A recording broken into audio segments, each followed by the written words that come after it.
E aí pessoal, na paz, tudo na tranquilidade. O vídeo de hoje é para ajudar aí pra galera ver como que seria um dia a dia aí da DNL 25. Aqui aí quando você chega nesses limites, você já se entende como um jogador decente, assim. Você já não é um limite onde você já não pode mais ficar errando, é um limite onde os caras seus adversários geralmente já sabem exatamente o que eles têm que fazer, né? Tem muito recreativo ainda, mas o número de regulares é muito alto. Então, vai ser a mesma galera que você vai encontrar sempre aqui. Hoje eu estou gravando num domingo de manhã, então vocês conseguem ver aqui que está cheio de japoneses. Vai mudando e depois aparecem os alemães, aparecem muitos latinos e tal. Então, atualmente, o que eu poderia pensar de dicas assim, é, quando a gente está subindo de limites, o dobro, né? O dobro dos valores envolvidos. A gente está no, na NL2, aí você paga mais que o dobro e meio, é o dobro, né? Mais meiozinho para ficar equilibrado. Da 5 para 10 é exatamente o dobro, né? A 10 para 16 que a gente nem recomenda, então o pulo da 10 para 25 é muito grande. Então eu já peço aí para vocês colocarem na velocidade 1,5 para ficar mais rápido, para vocês assistirem o vídeo todo, curtir aí e se inscrever porque tá legal a brincadeira de ser youtuber. E então eu vou mostrar aqui para vocês a estrutura do field, a diferença aqui, você vê que o players, né, de 150 para 100 não muda muito da NL10 para NL 25, mas vamos mostrar aqui a questão de jogabilidade mesmo, né? Vocês já assistiram os vídeos anteriores, mas com uma visão do cara que está jogando. Hoje eu mostraria aqui a visão de um cara que está subindo dos limites, tá? Aí vou abrir duas mesas para fazer essa demonstração. Vou usar mesmo a estrutura de 200 mãos, né? Quando a gente sobe para esses limites, o HUD já tem que estar bem posicionado para as coisas que a gente quer. Ele vai ser muito útil, aqui pelo menos no PokerStars, né? Na maioria dos outros sites, assim, por exemplo, na GG eles têm um HUD próprio, mas com o tempo você vai ficando acostumado a ter só o básico das informações. E aqui a questão de roubar blinds é sempre a mesma, né? Você vai analisar se o cara é tight ou não, aí você vai tentar roubar blinds. A maioria dos potes, raramente você vai entrar só jogando de call, como acontece no NL5, 2. Quase sempre você vai ter que dar esse raise aqui, né? Os vilões, esse daqui raramente pode dar call, porque ele sabe que esse daqui vai fazer squeeze quase que sempre. Então é quase que uma parte boa pra gente, né? Nos limites mais baixos, a gente poderia só ficar betando pote, pote, pote, e geralmente a gente iria vencer. Mas aqui é importante pensar um pouco, né? Você vai ter que pensar sempre o range que tem. Pensar o 7, 7 continuaria aqui? Acho bem improvável. Então ele ainda pode estar continuando jogando por uma sequência. E aí, se ele quiser ver a sequência, você tem que cobrar um pouco mais caro, né? E se ele der um raise, é muito esquisito dar um raise nesse set. Aí você tem que pensar se ele não tem um par de dois e tal.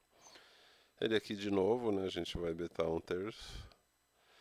É, eu acho que ele errou toda a sequência dele, então ele no máximo teria uma trinca de dois que me faria ficar com algum problema. O rei dama não larga mais, ele errou tudo, então vou betar alto, né? Porque eu tenho posição. Vilão tight, aqui eu posso só dar call ao invés de dar raise. Aqui ele pode ter 8 e 9, claro, mas não é muito provável. A gente ganhou. Sempre que a gente ganhar muita equidade, a gente vai ter que começar a betar. E não precisa ser alto. O bet baixo ele passa muito, né? L25. E pra que serve o bet baixo? Pra chegar num turn mais barato, né? Os caras vão chegar com cartas ruins no turn e, e eles vão ficar muito capados. Então você pode explorar, né, o turn, que vai ser onde a gente ganha dinheiro no poker, né? Esse vilão é bem tight. Mesmo assim eu vou dar o tribet nele. E o que eu penso? Que se ele voltar ao win eu tenho que foldar. Mas geralmente eles dão fold ou call aqui com tranquilidade. Por que foldaria? Porque ele é bem tight. Só por isso. As poucas mãos que eu tenho com ele, ele é bem tight. Então ele folda bastante. Então nas vezes que ele voltar eu vou ter que foldar, infelizmente. E eu não poderia dar só call com dois vilões aqui pra falar, né? Então aqui eu prefiro fold. Contra um vilão mais loose, eu daria call. Poderia ter Ás e Dama, Ás e Rei pra flipar. Hein? Então só por isso eu não podia dar call, então não ia foldar também, então eu tentei o raise, só por isso. O par de dois muita gente abre, mas eu diria de dica para abrir de 4-4 mais daqui. Não vale a pena ficar abrindo 2-2. Então isso daqui mostra como o jogo fica mais maduro, né? A maioria dos caras jogam desse jeito. O Vala 10 eu abro mais aqui, mas pode abrir tranquilo, quando você sabe que tem vilões fracos nas blinds. Eu continuo focando sempre nos vilões dos stacks quebrados. Eu uso esse RNG natural, que assim, as mãos que eu vou jogar abrindo são, por exemplo, hoje seria todas as suited pretas. Contra esse vilão bem tight do TG vou só foldar.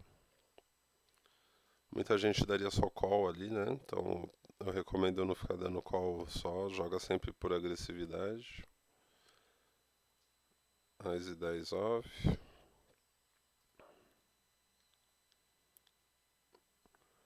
O board dobrado, ele facilita muito pra gente se betar, né? Aqui 4 e 10 posso só foldar. Porque o cara. É difícil aqui o cara ficar com 3-3 pagando 4-4, 5-5. Bateu logo uma overcard do par dele, o cara só tinha um 5-5 e ele já quer jogar fora o 5-5.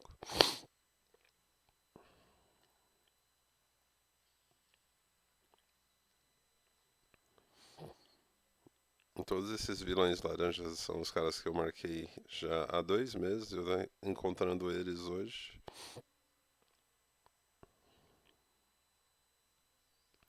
O Ice, eu gosto de abrir o Ice 8 mais, Ice 9 mais, o Ice 7 está no meu range já de.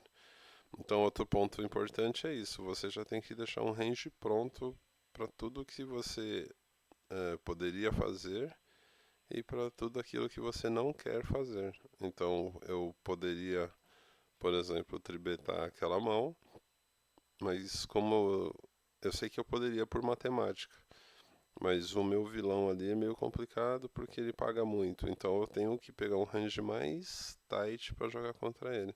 Que nem esses daqui que dão call no button. Eu não consigo já imaginar ele como um bom jogador. Então ele vai ter o quê? O dama-dama? Ele não vai ter. Então eu vou dar check. Ele vai ter o 10-10? Não, porque ele tribeta. Então ele tem aqui o que? Um par ruim, geralmente, e brocas, né? Eu não preciso mais, eu posso só. Acho que vou betar essa daqui pra betar por 3 streets. Porque eu entendo que ele tem um par fraco, né? E se ele der raise, eu entendo que talvez ele tenha trincado nesse par fraco.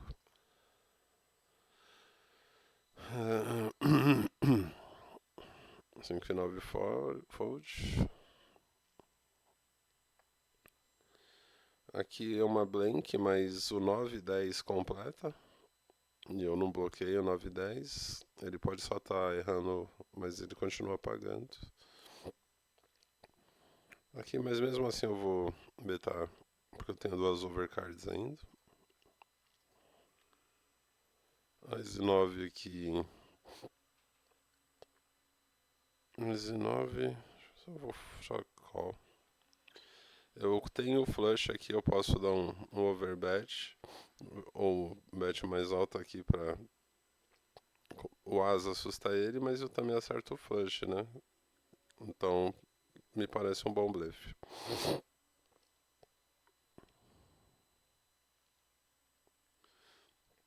Duas overcards ao foldar.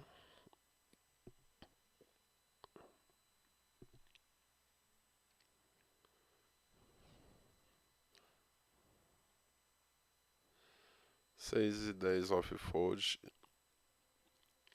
Então essa é a situação de diferença para, se você for pensar na NL10 e NL25,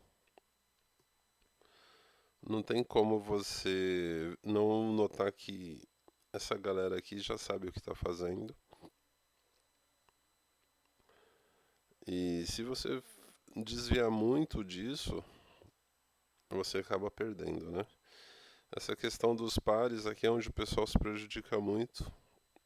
Esse vilão é tight, abriu, tomou um tribet, não tem porque você se envolver numa mão dessa. Porque se ele der a raise, você acaba perdendo muito. Aqui a gente sempre vai punir os vilões de stack quebrado, sempre que a gente estiver em posição. Eles costumam dar call aqui, essa jogada aqui é bastante complicada, porque você vai dar o c-bet quase que 100% das vezes. Ainda mais quando tem duas overcards, e se ele voltar, a gente vai foldar. Então a gente, toda vez que a gente acertar muito bem, a gente leva todo o stack dele. E todas as vezes que a gente errar, a gente perde muito menos do que ele, assim. Essa é a visão de longo prazo, né? Como a gente já não tem mais manobra pela questão do stack dele, ele é melhor foldar.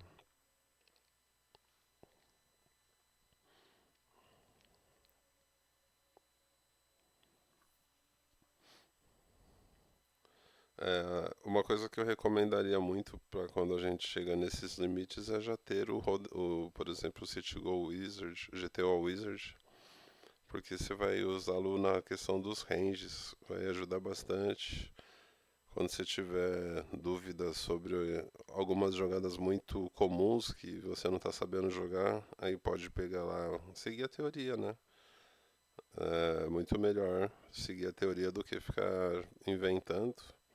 Tem um monte de vídeos na internet explicando como funciona o GTO Wizard. E se tiver muito caro, o que eu acho, combina com um amigo de dividir, né? Mas é fundamental para o estudo, né? Quando você já tem muitas dúvidas. Aqui vai surgir muitas dúvidas, né? Porque até NL2, NL5, NL10, os vilões só foldam. Vai ficar foldando, foldando. Aqui o que eu falei do call no Small Blind. Jogada bem ruim. Quando eu tenho duas overcards aqui no board, eu gosto de CBtar, porque já elimina a chance dele continuar com um 8-8, 6-6, 5-5. E se ele me voltar aqui, eu já tô desligando a mão. E aí com o GTO Wizard você já tem muito mais facilidade de sair de spots difíceis, né? Tá quebrado. Boards como esse a gente vai CBtar.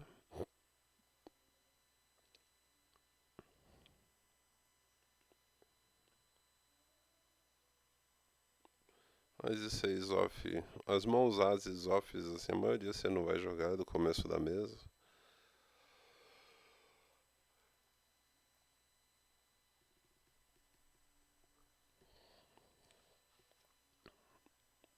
Muitas dessas coisas aplicam-se também aos limites mais baixos, sim, só que é bom evitar de. Lá não precisa você ficar controlando a mão.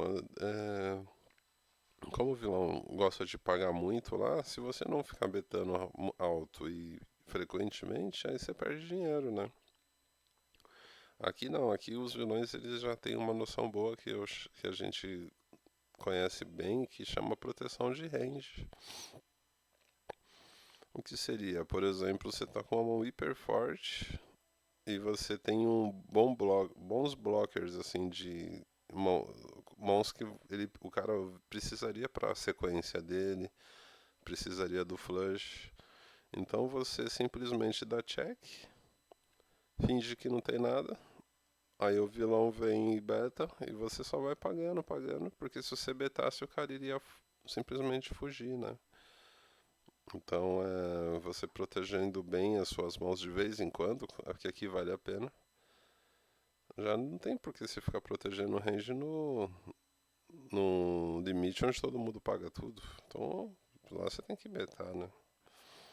Esse vilão ele folda 66% das vezes. Então qualquer tribet que eu der aqui no longo prazo vai ser lucrativo pra mim, né? Então às vezes que ele defender, eu só largo minha mão. Então isso você vai usar bastante também.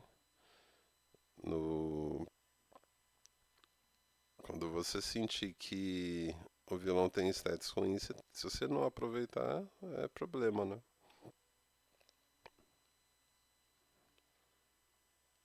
Que o par de 4 eu tenho já usado já faz um tempo, vou ter que depois dar uma analisada para ver se tem valido a pena, porque quase é raro você acertar. É um vilão bem passivo, então quando eu não tenho cartas boas contra ele, eu sempre dou um bate baixo. Então eu sempre vou fazer isso para ficar difícil dele ler, né? Agora, esse Raze é esquisito demais. Eu fico só torcendo para ele não ter a trinca do 5. Mas eu não preciso me proteger muito contra o flush, porque eu estou bloqueando. Então ele pode continuar beta. Se ele betar muito alto aqui, tem grande chance de ele ter o 9-9 ou 5-5. Só que não tem mais o que a gente faça aqui, né? Eu torço só para que ele tenha 4 e 5, mas estou bloqueando. 5 e 9 fica esquisito. Então só restou a chance aqui da gente chovar, né? Mas eu não vou foldar mais, né? Então eu vou chovar logo. Mas eu acho que é 9-9 ou 5-5 que joga assim, né? Sendo fora os bluffs, né? Só que esse 10 ficou. Me deixou numa situação mais complicada, né? Porque agora se bate o rei, o ás, coisas do tipo, se eu tô ganhando, ele fica assustado. Se eu já tô perdendo, já ia perder até o river mesmo, então já resolvo no turn mesmo pra não dar problema, né?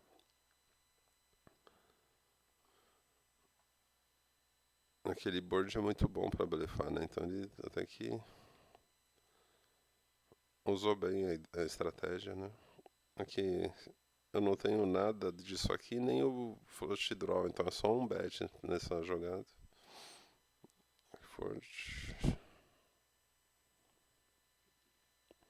Na hora que completa o flush aqui, se ele não tem um jogo que é vinculado ao flush, ele folda aqui. Se ele tem, aí ele continua e eu não tenho mais por que continuar na mão. Porque isso daqui virou a gente chama de hot spot, né? Uma situação quente, uma situação de valor, onde o vilão vai ficar assustado. Mesmo tendo um bom par, ele foldaria, né? Então a gente usa muito esse negócio de hotspot no NL25. Aqui é um puro raise, né? Contra um vilão recreativo, com apenas 6 mãos. 9-9, puro open.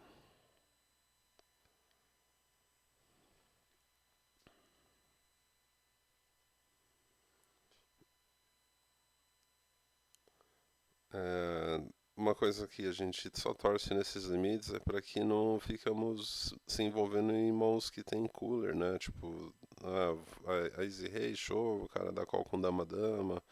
Então é sempre recomendável você colocar o Run Each Twice, né? Que é aquele que a configuração lá que permite que você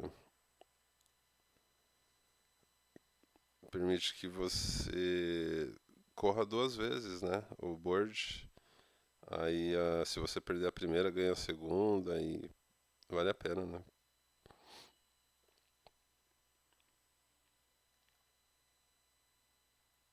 Ver que o all-in cash out a gente já não usa já faz um tempo, né? porque ele deixa a gente muito enviesado. Aqui eu teria que dar um squeeze quase que sempre, só que eu não quero ir pro chão com esse cara, só que minha mão é muito boa pra eu foldar, eu sou o último a falar, então eu vou dar call e analisar o flop. É só um valete que resolve de fato pra mim, né? Aqui, o vilão tem muito mais o 5, ele tem poucos ases tal, né, no small blind, mas tem uns caras que ainda dão call. Então, esse é um recreativo. Contra recreativo, eu vou com bets maiores, porque eu tenho muita equidade. Então, ele pagou rápido, então tem grande chance dele ter um draw também. E aí eu quero construir o pote para que se eu acertasse aqui, eu continuasse. Só que como você erra, aí você fica entregando na mão do vilão, é complicado. Ele tem pouco flush draw errado, então ele tem muito mais ases na mão dele do que eu, né? Então só check mesmo, infelizmente. Ele nunca ia largar esse ás, né? E ele tinha das cartas que eu precisava na mão dele. O que a gente estava falando da situação de blockers ali agora há pouco, né? Tinha um reis. Então essa é a ideia. Contra vilões aí, contra os normais aqui do dia a dia, você faz o básico. Não vai mudar nada. Não vou ficar dando overbet em ninguém, betando super alto em ninguém.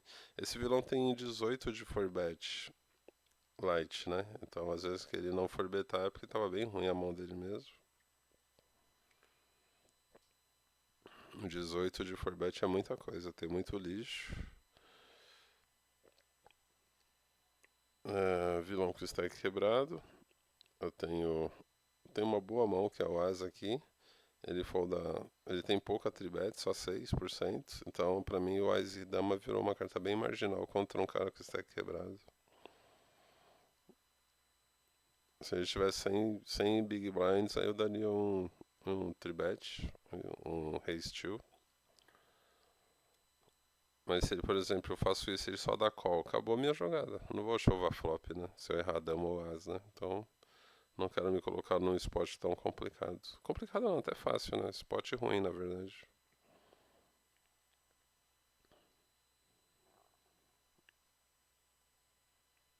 A gente tem 133 mãos, acho que o que eu tinha pra falar sobre NL25 é isso.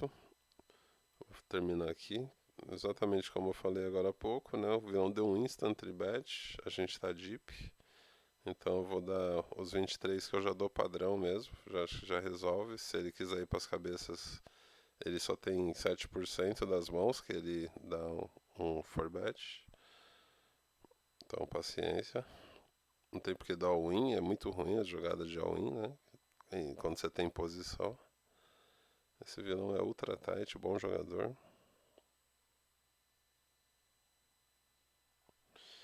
Mas a gente vai roubar sempre. Aqui, como eu só dei call, eu não tenho mais rei, né? Então ele, sempre que ele betar, eu tenho um segundo par. Que ele tá betando perto de pot, vou dar só mais um call. Pra você perder check turn. E na hora que ele der check turn, ele fica capado em ter o as, né? Então eu vou dar check pra dar mais um call no river.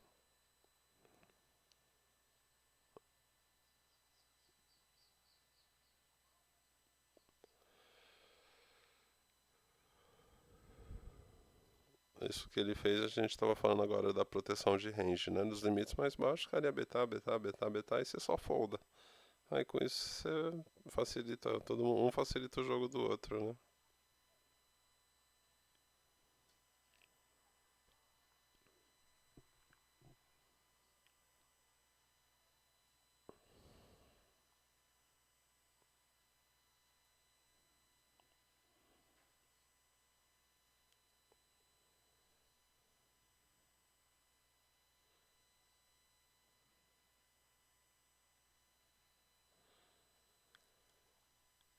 Senhores, é isso aqui.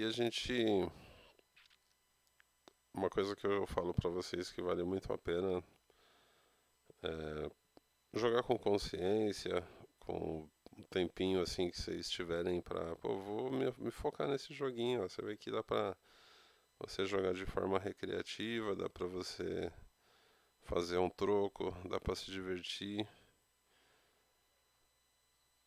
É,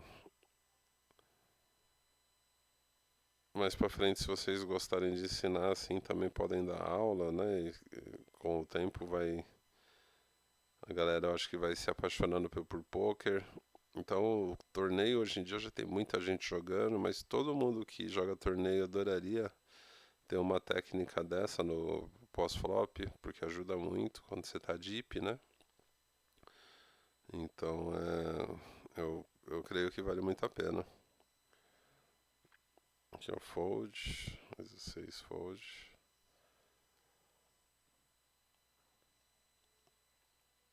E eu tendo a fazer isso, eu não quero ficar, tipo, ainda ser um profissional que... É um profissional, por exemplo, de NL25, principalmente de amigos que eu já tive relato, assim, os caras geralmente fazem 4.000 mãos por dia. Isso leva mais ou menos umas 5 horas, mais ou menos, dependendo de quantas mesas, né? É bem alto esse bet, contra um vilão bem tight. Já, o sinal de alerta já tem que estar ativo aqui. Tenho, eu tenho todos os motivos para dar call. Contra ele eu não vou dar. O correto é dar esse call, tá?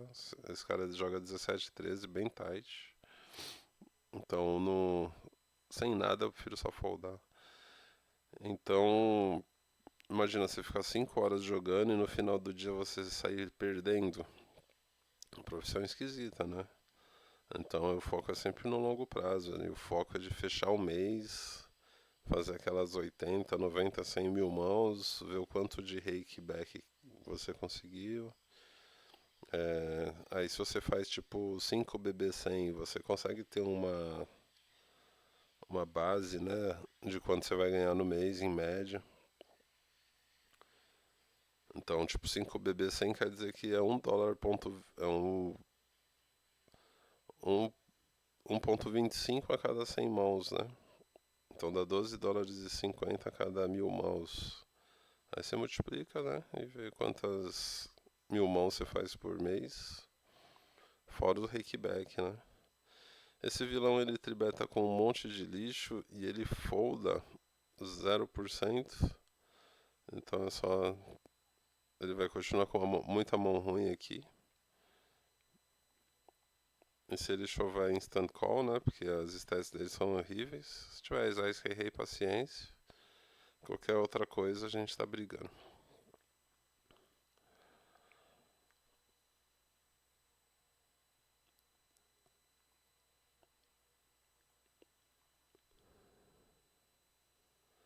Eu geralmente quando tô jogando eu gosto de jogar ouvindo música. Eu acho que te deixa mais concentrado, né?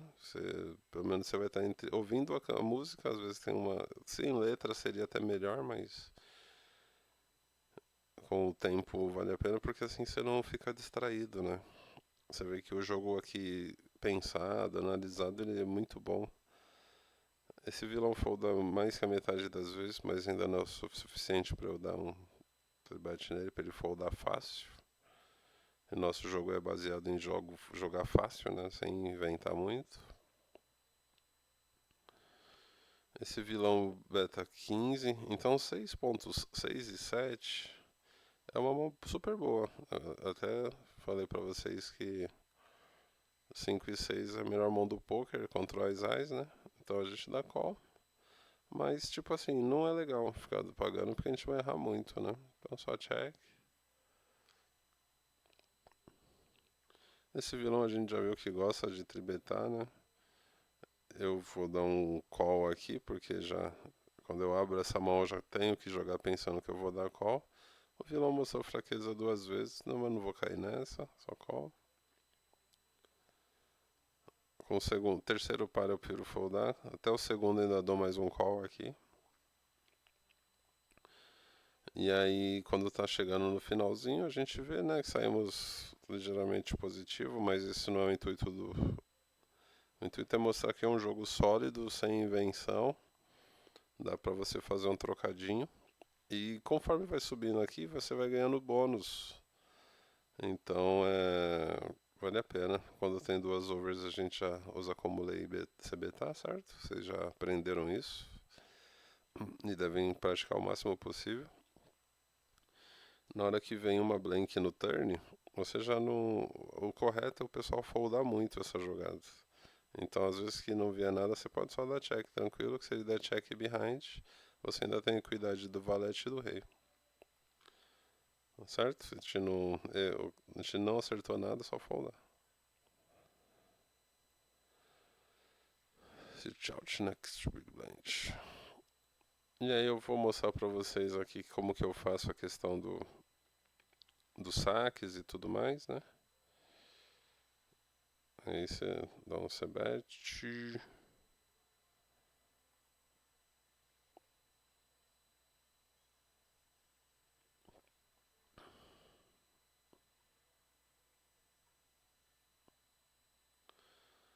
O 5 é uma blank, né? Num board como esse.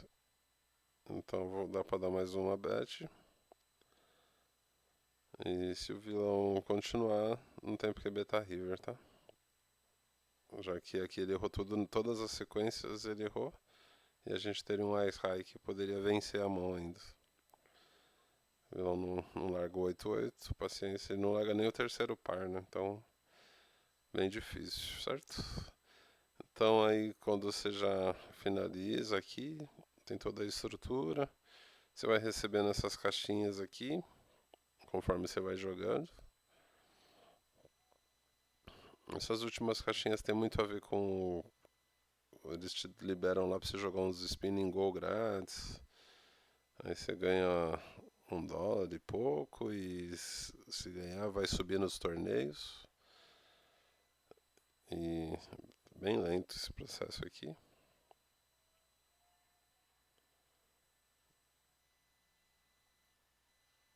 Certo. Aí essas caixinhas mais coloridas aqui, eles têm o tanto de cupom, então eu ganhei mais um cupomzinho de 50 centavos. Esse aqui provavelmente é mais um, de 50 centavos. Outro. Só de você jogar, eles te liberam já isso, né? Você jogou um X número de mãos, eles já deixam. E aí você vai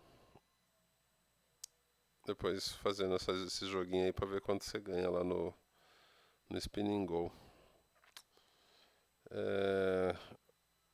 Aqui eles te dão a situação de quando você completar 1000, aqui você pode trocar por pontos. Eu tenho aqueles torneiozinhos que eu posso jogar. E é isso, beleza? Então esse daí é o que eu posso falar da NL25. Não creio aqui que os vilões sejam lá tão complicados quanto você vai encontrar aqui nesses limites. Mas a maioria dos vilões são bem decentes. E você vai encontrar poucos recreativos aqui. E na questão de a gente pensar sempre que a gente joga em reais, né, cara? Então se você for pensar nele 25 aqui, se eu tô dizendo que uma banca decente é de R$ 750, vezes 5, você já entende que você tem que ter liberado pelo menos uns 3 contos aí, que às vezes é um cara que é assalariado aí é quase o dobro de um salário mínimo, né? Então é um jogo de bastante responsabilidade, de você ir crescendo aos poucos, sem pressa, porque esse dinheiro vai se multiplicando com o tempo, porque a sua qualidade, você vai ficando bom, vai aprendendo, então é automático. Beleza? Deixar aí pra vocês um abraço e esse foi o vídeo especial do DNL 25.